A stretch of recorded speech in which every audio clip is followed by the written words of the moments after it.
akan membahas tentang materi gerak lurus. Pengertian gerak lurus. Benda dikatakan bergerak jika mengalami perubahan posisi terhadap titik acuan tertentu. Titik acuan adalah titik memulai pengukuran. Misalnya, di sini ada tembok, kemudian ada orang.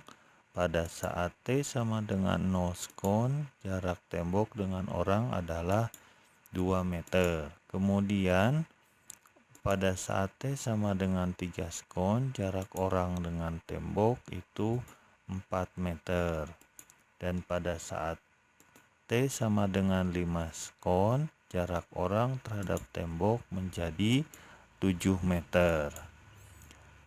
Kemudian, adapun titik-titik yang dilalui oleh suatu benda ketika bergerak disebut dengan lintasan. Jadi, titik-titik ini yang dilalui oleh orang ini disebutnya lintasan. Dan orang ini telah bergerak karena posisinya terhadap titik acuan selalu berubah.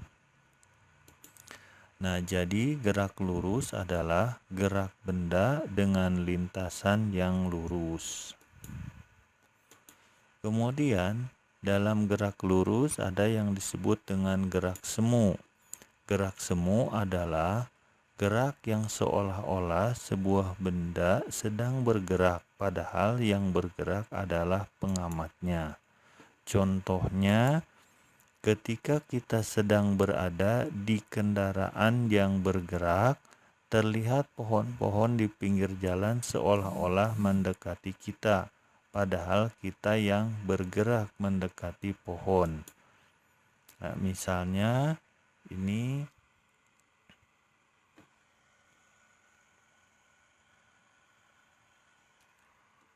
ada seorang anak di dalam sebuah mobil.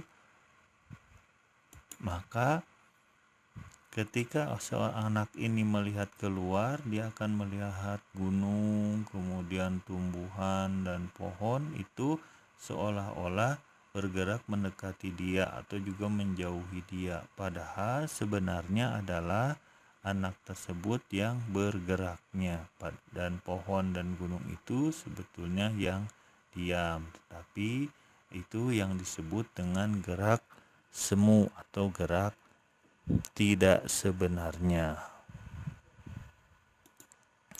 Kemudian di dalam gerak lurus juga ada yang disebut dengan gerak relatif, yaitu suatu benda dikatakan sedang diam atau sedang bergerak tergantung dari titik acuan pengamatnya.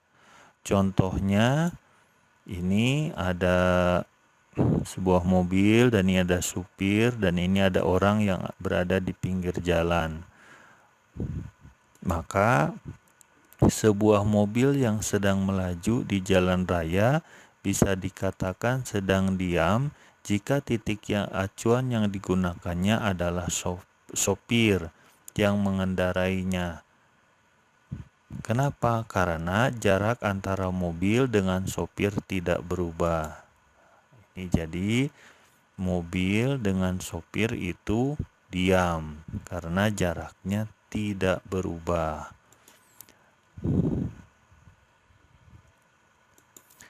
Tapi mobil bergerak terhadap orang yang berada di pinggir jalan karena jarak mobil terhadap orang yang berada di pinggir jalan ini selalu berubah. Jadi itu yang disebut dengan gerak relatif, gerak yang tergantung dari titik acuan pengamatnya. Kemudian perbedaan antara jarak dan perpindahan. Jarak adalah panjang lintasan yang ditempuh benda tanpa memperhatikan arahnya. Sedangkan perpindahan adalah perubahan posisi benda dari titik awal ke titik akhir dengan memperhatikan arahnya. Misalnya ini ada titik A atau kota A, ini ada kota B, jaraknya 2 km. Kota C jaraknya 5 km. Nah, seorang siswa yang berangkat dari kota A ke kota B, kemudian ke kota C. Jadi kota A ke kota B, kemudian ke kota C. Berapa jarak yang ditempuh siswa tersebut? Berapa perpindahan yang ditempuh siswa tersebut?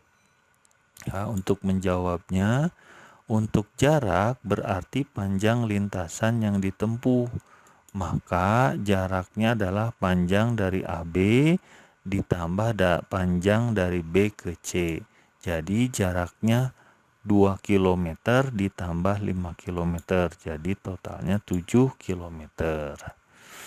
Nah, sedangkan untuk perpindahannya ditentukan oleh panjang posisi awal terhadap posisi akhir. Posisi awalnya di A dan posisi akhirnya di C.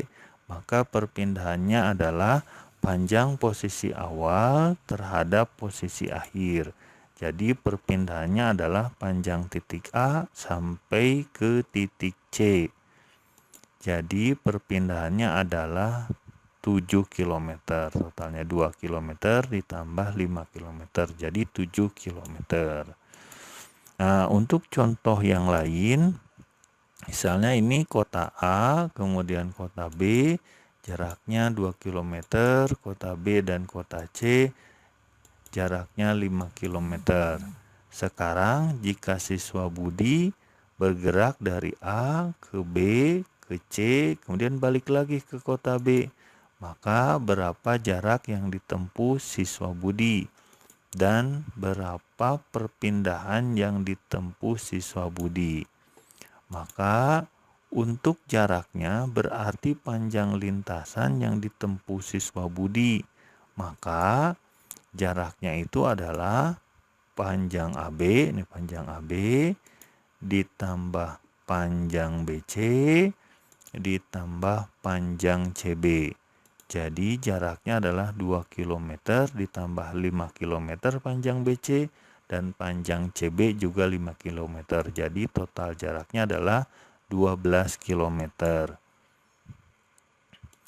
Sedangkan untuk perpindahannya berarti panjang posisi dari awal terhadap posisi akhir. Posisi awalnya di A dan posisi akhir di B.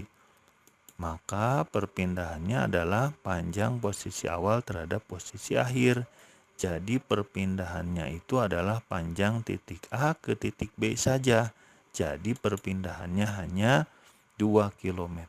Nah, itu perbedaan dari jarak dan perpindahan. Kemudian perbedaan kelajuan dengan kecepatan.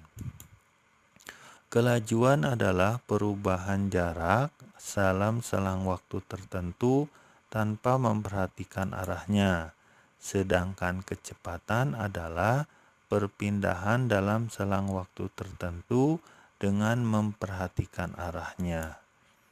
Dapat ditulis dalam bentuk persamaan sebagai berikut. V sama dengan S per T, di mana V adalah kelajuan meter per sekon satuannya, dan S adalah jarak satuannya meter, dan T adalah selang waktu satuannya sekon.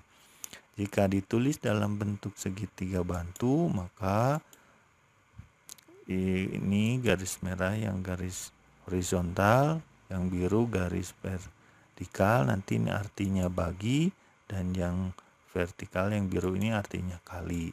Maka di atasnya S, yang di bawah V, ini adalah T. Jadi artinya segitiga bantu ini untuk menentukan persamaan yang lain. Jadi jika ditanya V, V-nya itu maka artinya S dibagi T, yang V-nya ditutup. Ya, V sama S per T. Sedangkan kalau ditanyanya adalah T, nah, T-nya kita tutup, maka persamaan jadi S per V. T sama dengan S per V. Dan jika yang ditanyakan adalah S, nah, S-nya ditutup, maka persamaannya menjadi V dikali T. Selanjutnya, contoh soal. Seekor burung menempuh jarak 1200 meter dalam waktu 20 sekon, maka kelajuan burung tersebut adalah, nah diketahui berarti, nah ini yang 1200 meternya adalah jaraknya S-nya, kemudian yang 20 sekon itu adalah waktunya. Maka ketika tanyakan V, V adalah sama dengan S dibagi T, S-nya 1200 meter, dan T-nya 20 sekon, maka artinya V-nya adalah 60 meter per sekon. Jika kelajuannya berubah-ubah, maka yang dihitung adalah kelajuan rata-rata, yaitu hasil bagi antara jarak total yang ditempuh suatu benda dengan selang waktu yang diperlukan untuk menempuh jarak tersebut. Dapat ditulis dalam bentuk persamaan sebagai berikut, maka V sama dengan S1 tambah S2 tambah S3 dan seterusnya dibagi T1 tambah T2 dan tambah T3 dan seterusnya. Di mana V-nya ini adalah kelajuan rata-rata, satuannya meter per sekon, S-nya ini adalah jarak, jarak ke-1, jarak kedua, jarak ketiga, dan seterusnya. Kemudian T-nya adalah selang waktu. Jadi ini selang satu pertama, selang waktu kedua, selang waktu ketiga, dan seterusnya. Contoh soalnya, misalnya Ani naik bis dari kota A menuju kota D melalui kota B dan kota C. Jarak kota A dan kota B adalah 20 km, ditempuh dalam waktu 1 jam. Jarak kota B dan kota C adalah 40 km, ditempuh dalam waktu 1,5 jam. Jarak kota C dan kota D adalah 50 km, ditempuh dalam waktu 2,5 jam. Jadi berapa kecepatan rata-rata bis yang ditumpangi oleh Ani? Nah, untuk mengerjakannya, maka ini diketahui S1-nya, S1 itu berarti dari kota A ke kota B, jaraknya 20 km, waktu tempuhnya 1 jam. Kemudian jarak yang kedua berarti dari kota B ke kota C 40 km, waktunya 1,5 jam. Kemudian yang berikutnya jarak yang ditempuh yang ketiga adalah 50 km. Nah, ini waktunya 2,5 jam. Maka ketika ditanyakan V-nya, V rata-rata berapa? Maka V sama dengan S1 tambah S2 tambah S3. Jadi dibagi T1 ditambah T2 ditambah T3. Jadi 20 ditambah 40 ditambah 50 km per 1 ditambah 1,5 ditambah 2,5 jam. Jadi 110 dibagi 5 itu 22 km per jam. Itu adalah kecepatan rata-rata atau kelajuan rata-rata dari Ani, bis yang ditumpangi oleh Ani. Nah, itu adalah materi untuk video 1 tentang gerak lurus. Terima kasih atas perhatiannya.